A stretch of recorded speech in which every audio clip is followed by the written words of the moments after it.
한국스포츠경제 신정원 기자 배우 박환희가 전 남편 빌스텍스 본명 신동열에 맞고소했다. 박환희 법률 대리인 박훈 변호사는 이를 페이스북을 통해 그동안의 사정을 밝히고자 한다. 두 사람의 결혼 생활은 순탄하지 않았다며 이혼 과정을 밝혔다.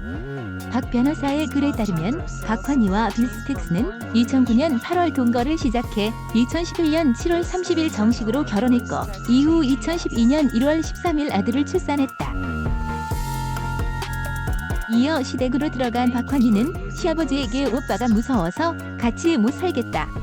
차라리 어머님, 아버님을 제가 부모님으로 생각하고 모시고 살 테니 어머님, 아버님, 제 아들과 저 이렇게 살면 안 되겠나. 갈라서고 싶다고 얘기했으나 시아버지는 화를 냈다고 주장했다. 이후 빌스텍스와 박환희는 별거에 들어갔고 그 사이에 박환희가 잠깐의 외도를 했다고 밝혔다.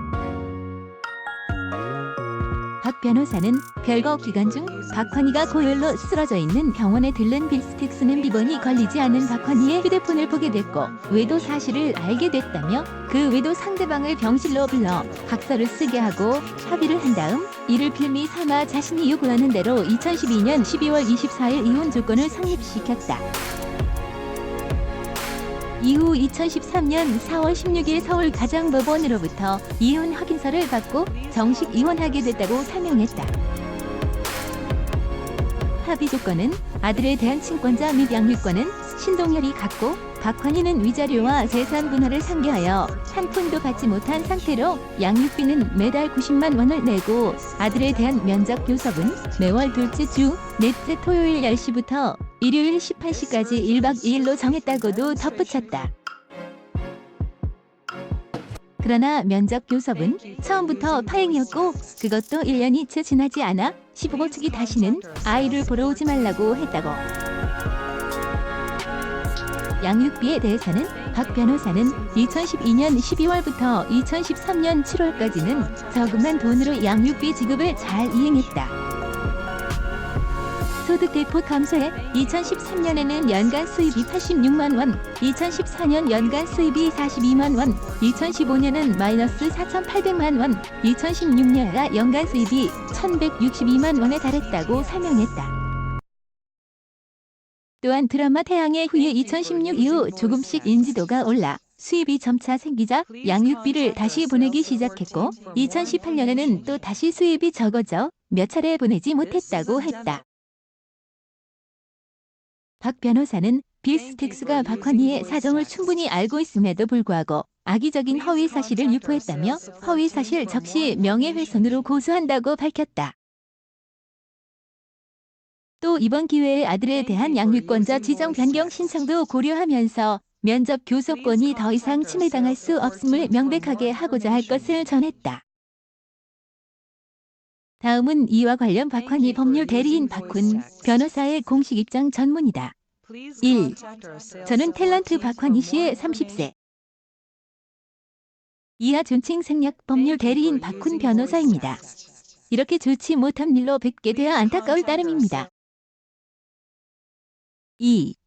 박환희는 이러한 사실을 언론 보도를 통해 접하면서 충격과 분노에 휩싸여 한동안 정신을 차릴 수가 없을 정도였습니다. 그러나 밝혀야 할 것은 밝혀야 하기에 다음과 같이 보도자료를 냅니다. 빌스텍스 40세 전 유명 바스코 본명 신동열 이하 신동열이라 함 소속사는 2019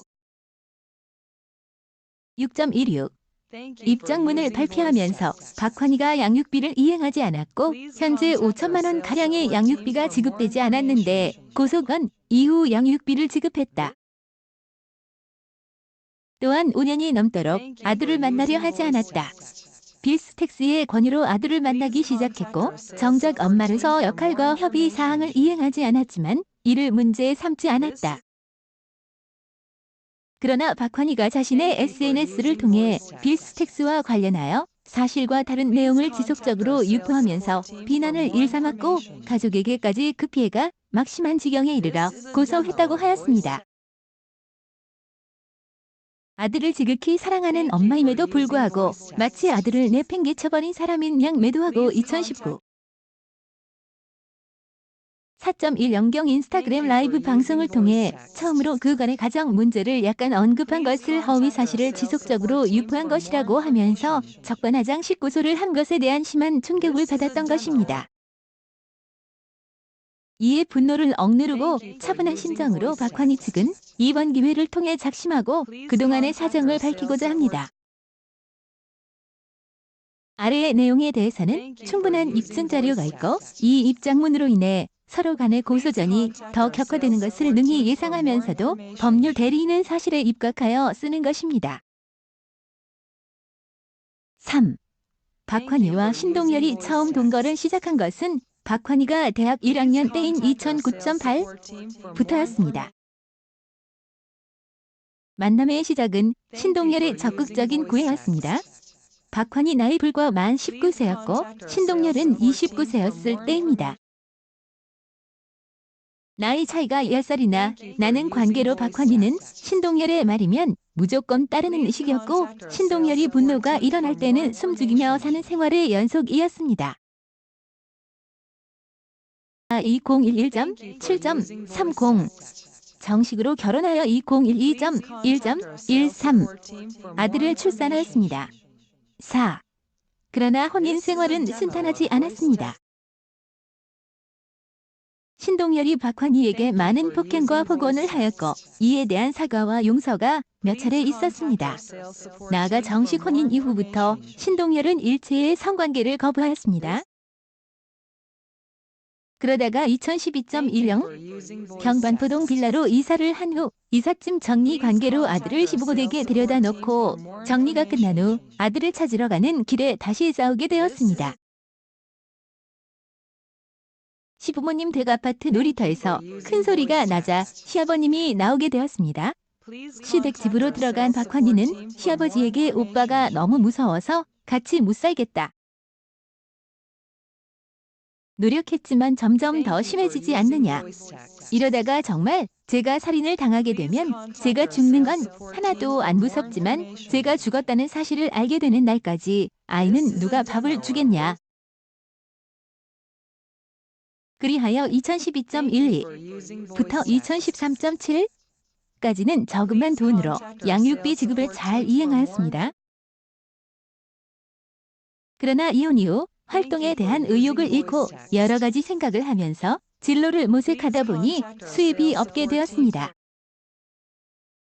이 시기는 아들을 볼 수도 없고 수입도 없는 가장 고통스럽고 슬픈 세월이었습니다. 2016.2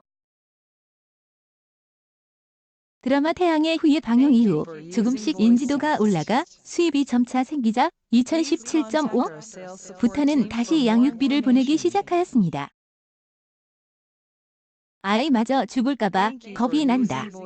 차라리 어머님, 아버님을 제가 제 부모님으로 생각하고 모시고 살 테니 어머님, 아버님과 제 아들과 저랑 살면 안 되겠느냐. 이젠 안 되겠다. 정말 갈라서고 싶다. 그 말을 하게 되었습니다. 이에 시아버지가 불같이 화를 냈고 박환희는 이에 겁을 먹고 그 집을 나왔는데 시아버지가 뒤따라 나와 박환희의 옷을 붙잡고 끌고 가려 해 겉옷을 벗어버리고 도망가려 했으나 시아버지에게 머리채를 잡혀 끌려 들어갔습니다. 5. 이 사건에 충격을 받은 박환희는 2012.10 하승경 신동열이 폭력성에 더해 시아버지로부터 위와 같은 부당한 대우를 받자 신동열에게 떨어져 있자면서 별거를 하기 시작하였습니다. 박환희는 어머니 집과 친구 집을 옮겨 다니면서 극도의 스트레스를 받으며 살고 있었습니다. 그리고 그 기간에 잠깐의 외도를 하였습니다. 신동열은 별거 기간 중이었던 2012.11.6 박환희가 고열로 몸져 누워 있는 병원으로 아들이 보고 싶다며 아들이 애착하는 인형을 가지고 와달라고 부르자 입원 병실로 찾아왔습니다.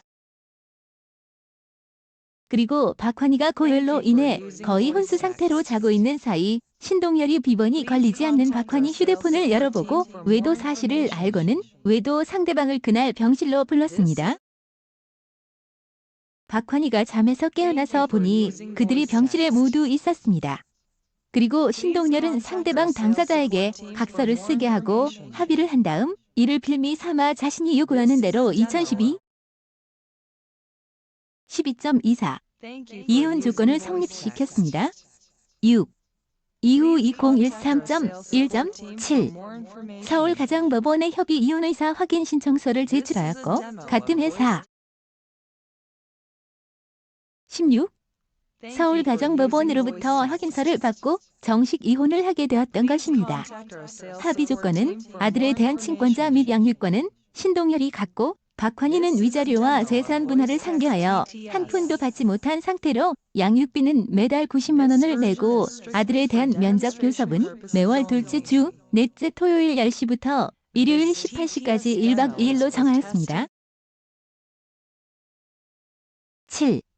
그러나 면접 교섭은 처음부터 파행이었습니다. 아기를 합의서대로 한 달에 2번 1박 2일로 데리고 나올 수가 없었고 신동열이 아들을 맡긴 시부모 집에 가서 몇 시간 보고 나오는 형식으로 진행되었습니다.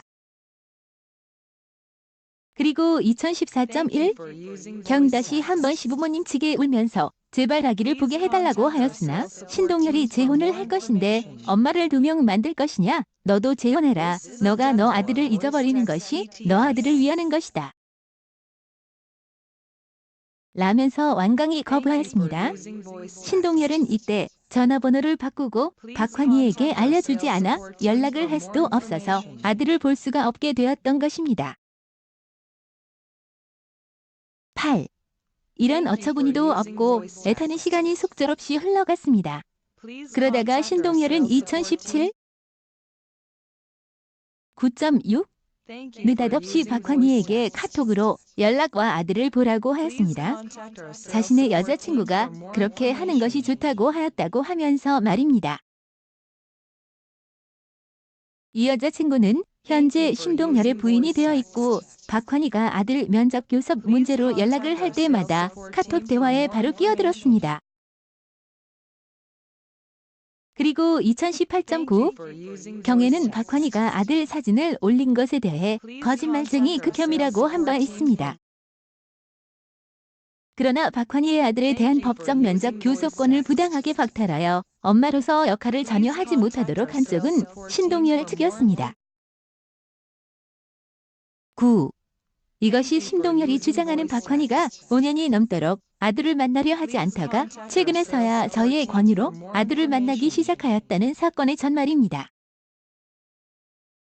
이 점에 대해서는 허위사실 명예훼손죄로 고소할 것입니다. 10. 다음으로 양육비 지급 문제에 대해서 말씀드리면 위에서 본 바와 같이 박환희는 위자료와 재산 분할을 상계하기로 합의하여 한 푼도 받지 못하고 이혼을 하였고 나아가 친권과 양육권까지 넘겨지고 나오면서 매달 90만 원을 지급하기로 하였습니다. 소득 금액이 대폭 감소하여 2013년에는 연간 수입이 86만 원, 2014년 연간 수입 42만 원, 2015년 연간 수입은 심지어 마이너스 4,800만 원, 2016년에야 연간 수입 1,162만 원에 달했을 뿐이었습니다. 2018년에는 또다시 수입이 적어져 몇 차례 보내지 못한 적도 있습니다. 이때마다 박환희는 신동열에게 양해를 구했고 선선하게 이해할 때도 있었지만 아들의 면접 교섭권과 관련하여 다툼이 생기면 밀린 양육비를 내고 보던가 하라는 황당한 소리를 듣게 되었던 것입니다. 그런데 신동열은 이 사건 고소 이전에 박환희가 2019.4 인스타그램 라이브 방송에 화가 났다면서 밀린 양육비를 법원에 청구하여 박환희가 아들 대학 등록금 명목으로 모아오던 적금 및 현금을 강제 압류하여 가져갔던 것입니다. 12.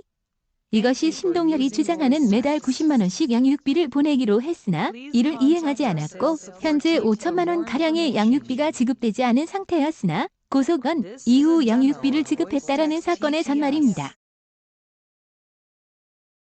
신동열은 저간의 양육비 미지급 문제에 대해 충분히 사정을 알고 있음에도 불구하고 박환희를 양육비도 일부러 보내지 않은 아주 나쁜 엄마를 만들어낸 바, 이 역시 매우 악의적인 허위사실 유포여서 이에 대해 허위사실 적시 명예훼손으로 고소를 하고자 하는 바입니다. 13.